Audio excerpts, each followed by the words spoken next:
দরজার কাছে আসতে চাইছিলে, আইনা দিলাম। আবার এবার মাঝখানে আসতে চাইছো, তাও এনে দিয়েছি। আবার কান্দো কেন? লোকটি বলবে রব্বুল আলামিন এবার কান্দি এই জন্যে, তুমি যখন দয়া করে একটিবার জান্নাতের মাঝখানে এনে আমাকে দাঁড় করায় দিয়েছো, তুমি রহমান রহিম গফুরুর রহিম, এই জান্নাত থেকে আবার আর বাইর করে দিও না। আল্লাহ রাব্বুল আলামিন বলবেন, ও আমার বান্দারে, আমার এই জান্নাত তোর খুব পছন্দ হয়েছে নাকি? লোকটি বলবে রব্বুল আলামিন কলিজা ঠান্ডা হয়ে গেছে, ভাবতেও পারি না এই জান্নাত এত সুন্দর। আল্লাহ পাক বলবেন, বান্দারে এরকম একটি নয়, দুইটা নয়, তোর জন্য আমি 10টা জান্নাত এইরকম রিজার্ভ করে রাখছি। সুবহানাল্লাহ। আল্লাহ পাককে ভয় করে পৃথিবীর সমস্ত পাপ থেকে যারা নিজেকে রক্ষা করবে, আল্লাহ তাদের জন্য এই জান্নাত রেখে দিয়েছেন। সুবহানাল্লাহ। সেই জান্নাতের রিসিপশন আপনারা আন্দাজ করতে পারবেন না। রিসিপশন কারে কয়? কি এর প্রধানমন্ত্রী আর প্রেসিডেন্ট, 4-5টা পুলিশ আর আর্মি এসে একটা ফট করে সেলুট মারলো, বাস শেষ হয়ে গেল, এরকম না। জান্নাতীদেরকে রিসিপশন দেওয়া হবে। জান্নাতীরা যখন আল্লাহর হুকুমে জান্নাতের দিকে যেতে লাগবে, আর যখন জান্নাতের কাছে চলে যাবে, আল্লাহ রাব্বুল আলামিন শোনায় দিচ্ছেন, হাত্তা ইযা জাউহা ফুতিহাত আবওয়াবুহা ওয়া ক্বালা লাহুম খাজানাতুহা সালামুন আলাইকুম তিবতুম ফাদখুলুহা খালিদিন। সুবহানাল্লাহ। জান্নাতীরা যখন জান্নাতে প্রবেশ করার দরজার মুখোমুখি হবে, দ্বার রক্ষীগণ তখন বলবে, সালামুন আলাইকুম, আল্লাহর শান্তি তোমাদের উপরে বর্ষিত হোক। সুবহানাল্লাহ। দুনিয়ার টাটকা টাটকা সুখগুলি 2 পা দিয়ে ঠেলে দিয়েছো, টাটকা সুখগুলি গ্রহণ করো নাই, হারাম খাও নাই, আল্লাহর দ্বীন কায়েমের জন্য রক্ত দিয়েছো, জীবন দিয়েছো, কষ্ট করেছো, আল্লাহকে ভয় করেছো। আমাদের সালাম গ্রহণ করো, জান্নাতের মধ্যে ঢুকে যাও চিরকালের জন্য। সুবহানাল্লাহ। আর বাইর হওয়া লাগবে না, চিরকাল এই জান্নাতের মধ্যে তোমরা বসবাস করতে পারবে, আল্লাহ রাব্বুল আলামিনের ফেরেশতারা বলে দিবেন।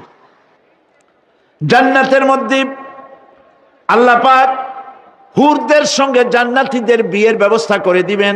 কোরআনে কারিমে আল্লাহ পাক বলেন, মুত্তাকিইনা আলা সুরুজিম মাসফুফাতিন ওয়া যাওয়াজনাহুম বিহুরিন ঈন।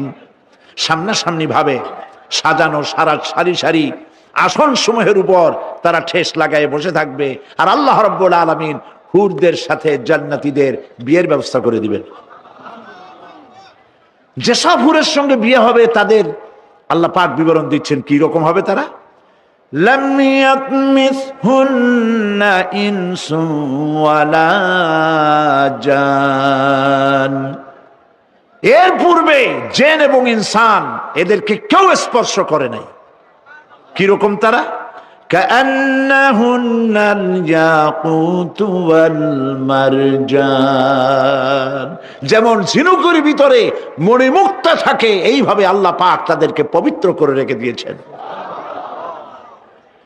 আমার প্রিয় ভাইয়েরা, আল্লাহ রাব্বুল আলামিন কোরআনে কারীমের ভিতরে বলেছেন, ফাবিআইয়ি আলা'i রাব্বিকুমা তুকাদ্দিবান। জান্নাত দান করে আল্লাহ পাক এবার জান্নাতীদেরকে সম্বোধন করে বলবেন, ইয়া ইবাদি লা খাউফুন আলাইকুমুল ইয়াওমা ওয়ালা আনতুম তাহজানুন। হে আমার বান্দারা, লা খাউফুন আলাইকুমুল ইয়াওম, আজ আর কোনো ভয় নাই। সুবহানাল্লাহ, সুবহানাল্লাহ। আজ আর কোনো ভয় নাই, কোনো চিন্তাও নাই, আরামে এই জান্নাতের মধ্যে বসবাস করো। এরপরে আল্লাহ পাক জিজ্ঞেস করবেন, ও আমার জান্নাতীরা, আমি যেসব ওয়াদা করছিলাম আমার ওয়াদা মোতাবেক সমস্ত নিয়ামত পেয়েছো? তারা বলবে হ্যাঁ পেয়েছি, সব নিয়ামত আপনার ওয়াদা মোতাবেক সব পেয়েছি। আল্লাহ রাব্বুল আলামিন বলবেন সব পাও নাই, ওয়ালাদাইনা মাজিদ, আমার কাছে আরো বেশি আছে। সুবহানাল্লাহ, আমার কাছে আরো বেশি আছে। জান্নাতীরা বুঝবে না সে আরো বেশিটা কি, এর থেকে আর বেশি কি। প্রিয় ভাই সব, নবী করিম সাল্লাল্লাহু আলাইহি সাল্লাম বলেছেন জান্নাতের সুখ আর শান্তি কোন চোখ নাই যা দেখেছে, যা কোন অন্তঃকরণ নাই যা কল্পনা করতে পেরেছে। এই জান্নাত মুত্তাকিদের জন্য আল্লাহ রাখছেন। সুবহানাল্লাহ। জান্নাতীরা ভাবতেও পারবে না সেই নিয়ামতগুলি কি। প্রিয় ভাই সব, সেই মুহূর্তে আল্লাহর নবী মুহাম্মদ রাসূলুল্লাহ সাল্লাল্লাহু আলাইহি ওয়াসাল্লাম বলবেন রব্বুল আলামিন আমার উম্মতেরা জান্নাতীরা বুঝতে পারে নাই আপনার কাছে কি নিয়ামত আরো বেশি আছে। আমার এই উম্মতেরা জান্নাতীরা আপনার ওয়াদা মোতাবেক সব পেয়েছে, কিন্তু একটি জিনিস এখনো তাদের কিসমতে হয় নাই। সেই জিনিসটা হলো যারা তার রবকে না দেখে শুধু কোরআন আর হাদিসের কথা শুনে আরবের ঘুম হারাম করে তাহাজ্জুদের নামাজ আদায় করেছিল, চোখের পানি ফেলেছিল, যারা জান্নাত দেখে নাই জাহান্নাম দেখে নাই, আপনাকে ভয় করে যারা জীবন পরিচালনা করেছিল, যারা আপনাকে দেখে নাই, না দেখে শুধু কোরআন হাদিস বিশ্বাস করে যারা অকাতরে নিজেদের জীবন বিলায় দিয়েছিল, এই জান্নাতীরা এখন পর্যন্ত তার রবকে দেখতে পারে নাই। আল্লাহ রাব্বুল আলামিন তার সামনে থেকে ৭০,০০০ পর্দা সরে যাবে। আল্লাহ পাক বান্দাদের আরজি পুরা করার জন্য জান্নাতীদের সামনে তিনি জালোয়া ফরোজ হবে। কোরআন শরীফের ভিতরে আল্লাহ পাক বলেন জান্নাতীরা তারা আল্লাহর দিকে, জান্নাতীরা তার রবের দিকে তাকিয়ে থাকবে, আর রব তার বান্দাদের দিকে তাকায়া থাকবে। প্রাণ ভরে জান্নাতীরা রবকে দেখবে। সুবহানাল্লাহ, আল্লাহ পাককে দেখবে। প্রাণ খুলে আজ দোয়া করি রব্বুল আলামিন জান্নাতের যেই পরিবেশে যেই জায়গায় তুমি দয়া করে তোমার গোলামদেরকে তুমি নিজেই দর্শন দিবে, দেখা দিবে। মনিব গো, ও আমাদের রব, আজ এই বিশাল জনসমুদ্র নিয়ে তোমার দরবারে আবেগ ভরা কণ্ঠে বলি, যেই অনুষ্ঠানটি তুমি এমন মুবারক অনুষ্ঠান করবে যেখানে তুমি জান্নাতীদেরকে দেখা দিবে, ওই জান্নাতের কোনো একটি, ওই অনুষ্ঠানের কোনো একটি কোনায় কানায় আমাদেরকেও দাঁড় করাইয়া দেখার তৌফিক আল্লাহ রাব্বুল আলামিন মানুষের সামনে এত সব নিয়ামত রেখেছেন, এই জান্নাত দান করবেন। এরপরে আল্লাহ রাব্বুল আলামিন কোরআনে কারীমের মধ্যে বলেছেন রব্বিস সামাওয়াতি ওয়াল আরদি ওয়া মা বাইনাহুমার রাহমানি লা ইয়ামলিকুনা মিনহু খিতাবা। এসব পুরস্কার রয়েছে তোমাদের সেই রবের পক্ষ থেকে যিনি আকাশ আর জমিনের মালিক। সুবহানাল্লাহ বলবেন না? যার সামনে কথা বলার ক্ষমতা কারো হবে না। এটি একটি মারাত্মক কথা। কিয়ামতের দিন আল্লাহর দরবারে কেউ কথা বলতে পারবে না আল্লাহর নির্দেশ ছাড়া।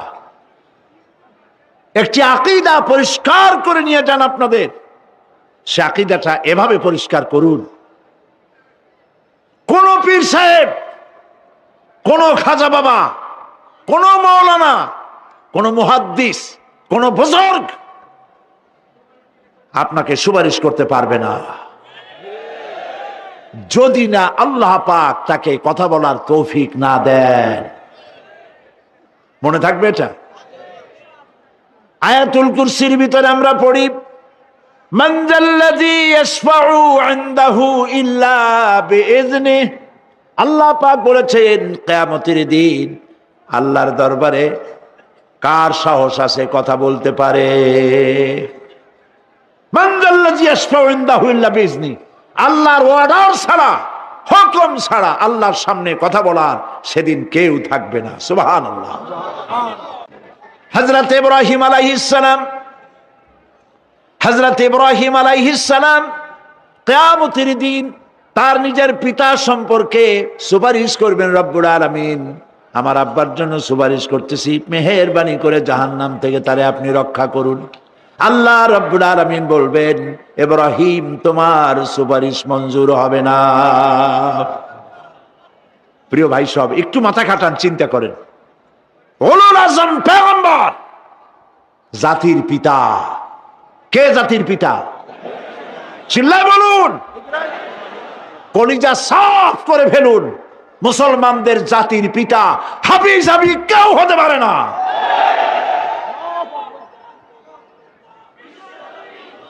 মিল্লাতা আবিকুম ইব্রাহিম, ইব্রাহিম আলাইহিস সালাম এই মিল্লাতের পিতা। সুবহানাল্লাহ। হযরত ইব্রাহিম আলাইহিস সালাম কিয়ামতের দিন বলবেন, আল্লাহ আমার আব্বার জন্য সুপারিশ করছি। আল্লাহ পাক বলবেন মঞ্জুর হবে না। আজর তোমার পিতা হতে পারে, কিন্তু আমার খলিলকে আগুনে ফেলার জন্য নমরুদকে সে সহযোগিতা করেছে, আমি তোমার পিতাকে ক্ষমা করব না। নবী করিম সাল্লাল্লাহু আলাইহি সাল্লামকে সাহাবায়ে কেরাম জিজ্ঞেস করেছেন, হে রাসূল, আপনার আব্বা এবং আম্মার অবস্থা কি হবে? নবী করিম সাল্লাল্লাহু আলাইহি সাল্লাম কেঁদে ফেলেছেন, সব বলেছেন, আমি তাদের কোনো উপকারে আসব না। আল্লাহু আকবার। আপনি মনে করছেন নাকি যে ইয়া নবী সালাম আলাইকা বলি অমনি নবী সুপারিশ পাবেন? এত সহজ। কতগুলা রসগোল্লা খাইলেন আর বড় একটা মিছিল করলেন আর অমনি চলে যাবেন? পৃথিবীর সব মানুষ, সাহাবায়ে কেরাম বাদ দেন, পৃথিবীর সমস্ত মানুষ একত্রিত হয়ে আবু তালেব রাসূলুল্লাহকে যে ভালোবেসেছেন, ওর 1000 ভাগের 1 ভাগও সারা দুনিয়ার মানুষ রাসূলুল্লাহকে ভালোবাসতে পারবে? পারবে? নিজের ছেলে আলীকে, আলী রাদিয়াল্লাহু তাআলা আনহুকে আলাদা বিছানায় শোয়াইয়া, ছোট্ট মানুষ হযরত আলী আলাদা জায়গায় রাখিয়া মুহাম্মদুর রাসূলুল্লাহ সাল্লাল্লাহু আলাইহি ওয়াসাল্লাম এতিম মানুষ, তারে কলিজার সাথে বুকের মধ্যে আশ্রয় দিয়ে আগলে রেখেছেন বুক ভরে। সেই আবু তালেব মৃত্যুর সময় নবী করিম সাল্লাল্লাহু আলাইহি ওয়াসাল্লাম বলেছিলেন, চাচা একটি বার আমার কানে তাওহীদের কালেমা শোনায় দেন। আবু তালেব, তার কিসমতে ছিল না কালেমা। মরে যাওয়ার পর একজন সাহাবী বলেছিলেন, ইয়া রাসূলুল্লাহ, মৃত্যুর সময় আবু তালেবের মুখ আমি নড়তে দেখেছি, তিনি কালেমা পড়েছেন সম্ভবত। রাসূলুল্লাহ সাহেব বলেছেন, আমি শুনি নাই। এত ভালোবাসার পরেও হাদিস শরীফে এসেছে আবু তালেব জাহান্নামে যাবে। কোথায় যাবে? জাহান্নামে। সবচাইতে কম আযাব হবে কার? আবু তালেবের। কম আযাবটা কি? হাদিস শরীফে এসেছে কম আযাব হলো জাহান্নামের আগুন দিয়ে এক জোড়া জুতা তৈরি করে আবু তালেবের পায়ে পরিয়ে দেওয়া হবে। সেই জাহান্নামের আগুনের তৈরি করা জুতার তাপে আবু তালেবের মাথার ঘিলু করতে লাগবে। এত ভালোবেসে যদি কিয়ামতে উপায় না হয়, আপনি ইয়া নবী সালাম আলাইকা, ইয়া রাসূল সালাম আলাইকা আর কতগুলা জিলাপি খাইলেন, বড় একটা মিছিল করলেন। প্রিয় ভাই সব, এইসব বেদাত ছাড়ুন, এগুলি সুস্পষ্ট বিদআত। রাসূলুল্লাহকে ভালোবাসবেন, সাহাবীরা যেভাবে ভালোবেসেছেন ওইভাবে ভালোবাসবেন। আল্লাহ রাব্বুল আলামিন বলেন, যালিকাল ইয়াউমুল হক ফামান শাআ আত্তাখাযা ইলা রাব্বিহি মাআবা। এই দিনটি অবশ্যই আসবে, সেদিনটি নিশ্চিতভাবে আসবে। আর এখন যার ইচ্ছা সে তার রবের দিকে অগ্রসর হোক।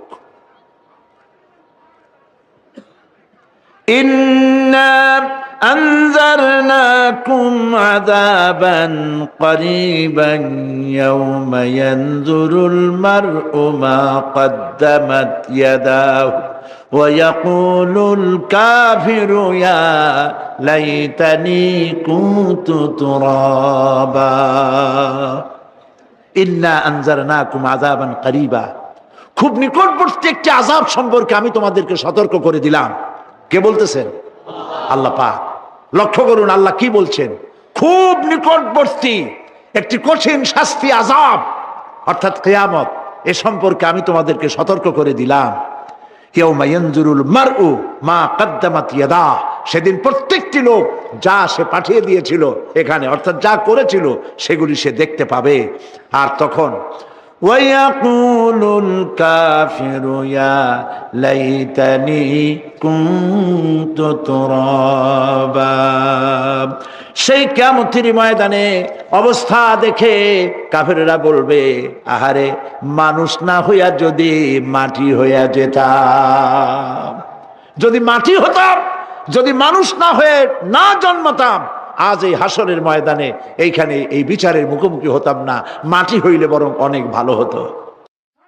এই পৃথিবীতে আমরা এসেছি, চলে যাব, যাওয়ার আগে এই কোরআন একটি বিশাল জনগোষ্ঠী এমন বানাতে চেয়েছে যে জনগোষ্ঠী এই কোরআন দিয়ে একটি বিশাল সমাজ গড়বে, রাষ্ট্র গড়বে, এমন রাষ্ট্র গড়বে যেই রাষ্ট্রে দুঃখ থাকবে না, অশান্তি থাকবে না, যেখানে সুখ থাকবে, সমৃদ্ধি থাকবে, আর কিয়ামতের দিন আল্লাহর জান্নাতে তারা চলে যাবে।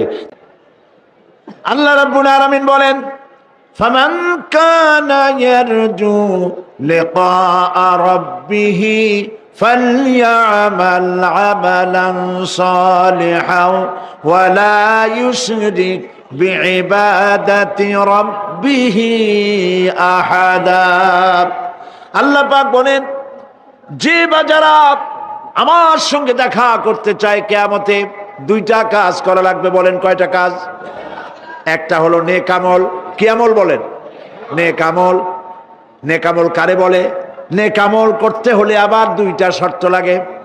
এক নম্বরে কাজটা করতে হবে আল্লাহরে খুশি করার জন্য। কারে খুশি করার জন্য?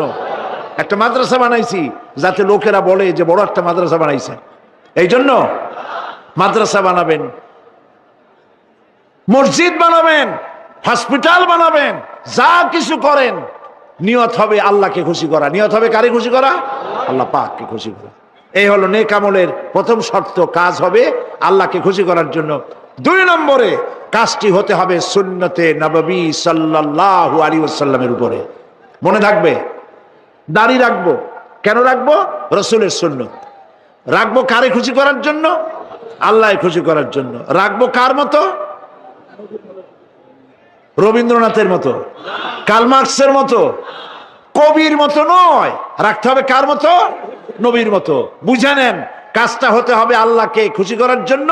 দুই নম্বরে কাজটা হতে হবে সুন্নতে নববী সাল্লাল্লাহু আলাইহি ওয়াসাল্লামের উপরে হতে হবে। তাহলে এই হলো এক নম্বর। জান্নাতে যাওয়ার জন্য, আল্লাহর সাথে দেখা করার জন্য এক নম্বরের কাজ হলো নেক আমল। বলেন এক নম্বরের কাজ কি? দুই নম্বরের কাজ ওয়ালা ইউশরিক বিইবাদাতি রাব্বিহি আহাদা। আল্লাহ রাব্বুল আলামিনের ইবাদতের সাথে কাউকে শরীক স্থাপন করা যাবে না। আমরা যারা মুসলমান, অধিকাংশ মুসলমান শিরকের ভিতরে মুবতালা হয়ে আছে। বিশ্বাস করেন কিনা বলেন? কাফেরেরা তো মুশরিক আছেই, ওরা তো মুশরিক আছেই, কিন্তু আমরা মুসলমানেরা আমাদের আমলের মধ্যে আমাদের অজান্তে সবের নিয়তে অনেক শিরক আমরা করে বসি। নাউজুবিল্লাহ। বলেন নাউজুবিল্লাহ। এই জন্য আমি বারবার সতর্ক করি, নিজেকেও করি, আপনাদেরকেও করি। এই কারণে করি, শিরকের গুনাহ আল্লাহ মাফ করবেন না। ইন্না শিরকা লাযুলমুন আযীম। শিরক মস্ত বড় অপরাধ, জুলম, আল্লাহ মাফ করবেন না। আল্লাহর কাছে কান্দে কান্দে মাফ চাওয়া লাগবে যে আল্লাহ শিরক থেকে আমাকে রক্ষা করো, বাঁচাও। অনেক গোপন শিরক আছে। মাজারে যান, পীর সাহেবের কাছে যান, মনে যদি নিয়ত থাকে উনি ফু দিলে আমি ভালো হবই, উনি তাবিজ দিলে আমার বাচ্চা হবেই, উনি আমারে দয়া করলেই আমার ব্যবসায় উন্নতি হবেই, এইটার নাম শিরক। এটার নাম কি? ওয়াইজা সাআলতা ফাসআলিল্লাহ ওয়াইজা ইসতাআনতা ফাসতাইন বিল্লাহ। যা বলার আল্লাহরে বলো, আর যা চাওয়ার কার কাছে চাও? চিল্লায় বলেন। কলিজাটাকে পরিষ্কার করে যান আজকের মাহফিলে। এই কলিজায় কারো প্রতি কোনো ভয় রাখবো না আল্লাহ ছাড়া। ভয় করবো কারে বলেন? মহব্বত আল্লাহ ছাড়া, এত বেশি মহব্বত আর কাউকে করব না। আল্লাহ তাআলা আমাদের কলিজায় তোমার ভয় এবং মহব্বত দিয়ে ভরে দাও, রাসূলের মহব্বত দিয়ে আমাদের দিলকে ভরে দাও। বিশ্বাস করুন ভাই সাহেব, কোরআন শরীফ আমার সামনে, বিশ্বাস করুন, দেশি পীর বিদেশি পীর, খাজা বাবা দেশি এবং বিদেশি, কেউ আপনার ভাগ্য বদলাই দিতে পারবে না। এই পিছনে দৌড়ায় দৌড়ায় কোনো লাভ নয়। এতক্ষণ মসজিদের ভেতরে বসে আল্লাহর কাছে কাঁদেন। ওয়াকালা রাব্বুকুম উদউনি আস্তাজিব লাকুম। তোমার রব বলেছে আমারে ডাকো, আমি ডাকের সাড়া দিয়ে দেব। সুবহানাল্লাহ। আর আল্লাহ বলেছেন আমার ইবাদতের সাথে কাউকে শরীক করবে না। খবরদার। আলাইসাল্লাহু বিকাফিন আবদা। আল্লাহ প্রশ্ন করছেন, আলাইসাল্লাহু বিকাফিন আবদা, আমি কি আমার বান্দার জন্য যথেষ্ট নই? সম্রাট শাহজাহান মসজিদে বসে আছে, এক ফকির ঘুরতেছে। লোকেরা কয় ছোটবেলা থেকেই তোমারে খয়রাত করতে দেখলাম, ভিক্ষা কি জীবনেও যাবে না তোমার? লোকটি বলছে আমি ভিক্ষা করবো ছাড়া আমার উপায়টা কি? এই লোকটি আমি ভিক্ষা করা ছাড়া করবো কি? লোকেরা তো আমার 60 টাকা 50 টাকা 100 টাকা দেয় না, 4 আনা 5 আনা 1 টাকা এই আমার দেয়, এ দিয়ে আমি বড় লোক হবো কেমন? লোকটি বলছে আচ্ছা দেখো, তুমি তো জায়গা মতো যাইতে পারো নাই, বাদশার কাছে যাও, এমন দেওয়া দেবে জীবনে আর খয়রাত করা লাগবে না। তো বাদশার কাছে কি খয়রাতি যাইতে পারে কোনোদিন? কয় হ্যাঁ এখন পারবা। কেমনে? কয় সম্রাট শাহজাহান এখন একা একা মসজিদে আছেন। তখনকার এসব বাদশারা অনেকে নামাজি ছিলেন, দিনদার ছিলেন।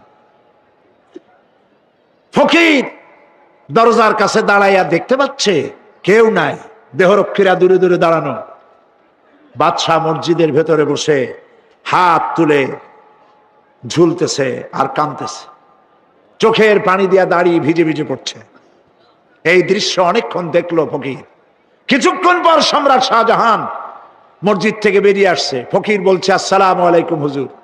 তিনি বললেন ওয়ালাইকুম আসসালাম, চলে গেল। বাদশা বলল আমার কাছে তো কেউ আইসা কিছু না চাইয়া তো যায় না, এরে দেখলাম খয়রাতির মতো কিছু চাইলো না, বেটা ভয় করলো নাকি? আমি এদিকে আসো। আসছে। ভয় পাইছো? কয় না ভয় পাইনি। তো কিছু যে চাইলে না? ফকির বলছে জাহাপানা সত্যিই কিছু চাইতে আসছিলাম, তারপর চাইলে না কেন? ফকির বলছে জাহাপানা সারা জীবন ভিক্ষা করেছি, আর আজ দিল্লির সম্রাটের কাছে বেশি পাওয়ার লোভে এসেছিলাম, কিন্তু আপনার দশা দেখা আমার জ্ঞানের চোখ খুলে গেছে। আমি লক্ষ্য করে দেখলাম আমি সম্রাটের কাছে চাইতে এসেছি, হাত তুলি নাই, বিনয় প্রকাশ করি নাই, চোখের পানি ফেলি নাই, কিন্তু লক্ষ্য করে দেখলাম দিল্লির সম্রাট আমার চাইতেও বড় ভিক্ষুকের মতো আবার কোন সম্রাটের কাছে হাত তুলে কান্দে। আমার জ্ঞানের চোখ খুলে গিয়েছে, আমি বুঝতে পেরেছি সম্রাট কান্দে যেই সম্রাটের কাছে, তারে ছাড়া আর কারো কাছে জীবনে চাইব না। এই কথাই সূরা ফাতিহায় প্রত্যেক দিন পড়ি, বুঝি না কি পড়ি। ইয়াকা না'বুদু ওয়া ইয়াকা নাস্তাঈন। আয় আল্লাহ, একমাত্র তোমার গোলামি করি আর তোমার কাছে সাহায্য চাই, তুমি ছাড়া কারো কাছে সাহায্য চাই না। কলিজা সাফ করুন। কোন মরা পীর, কোন জিন্দা পীর আপনার মনের আশা পুরা করতে পারবে না, পারবে না, পারবে না।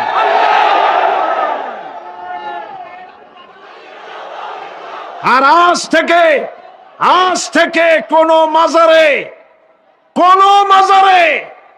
টাকা দিবেন না, পয়সা দিবেন না, আগরবাতি দিবেন না, মোমবাতি দিবেন না, গোলাপ পানি দিবেন না। কারা কারা দিবেন না হাত উঁচু করে দেখা। আল্লাহুম্মা আমিন। আয় আল্লাহ তাআলা, মানুষ যদি আমেরিকায় যায়, ইউরোপে যায়, সপ্তাহে বা দিনে প্রতিদিন টেলিফোনে কথা বলা যায়, চিঠিপত্র দিয়া খোঁজ পাওয়া যায়। আমাদের মা বাবা আত্মীয় স্বজন যুগের পর যুগ কবরের মধ্যে শুয়ে আছে, কোনো খবর জানি না।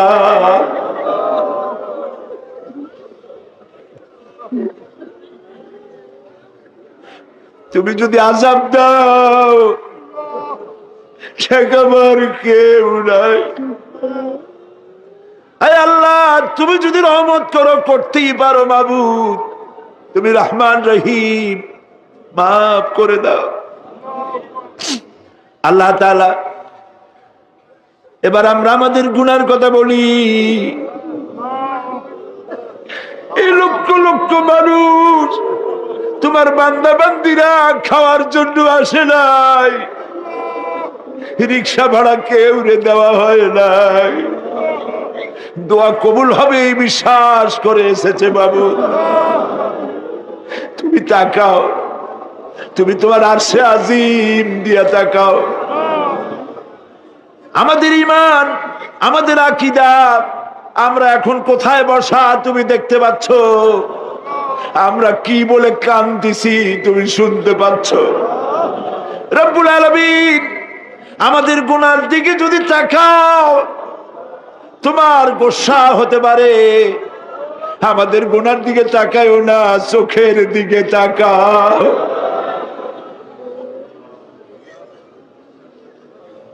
আল্লাহ, আমাদের চোখের দিকে তাকাও।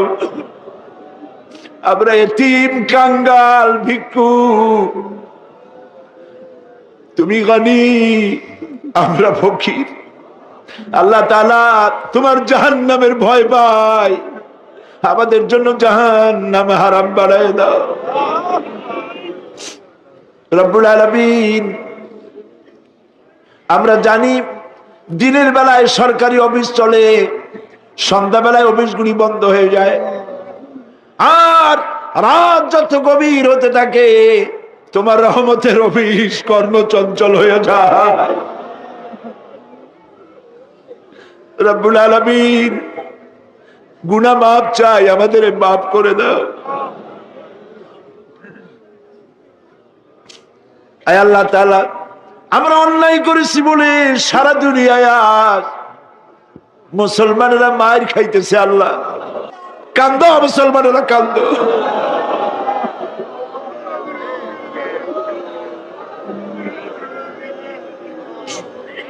আল্লাহ, বাগদাদ বাঁচাও, কুয়েত বাঁচাও, আমাদের কলিজা মক্কা মদিনা বাঁচাও।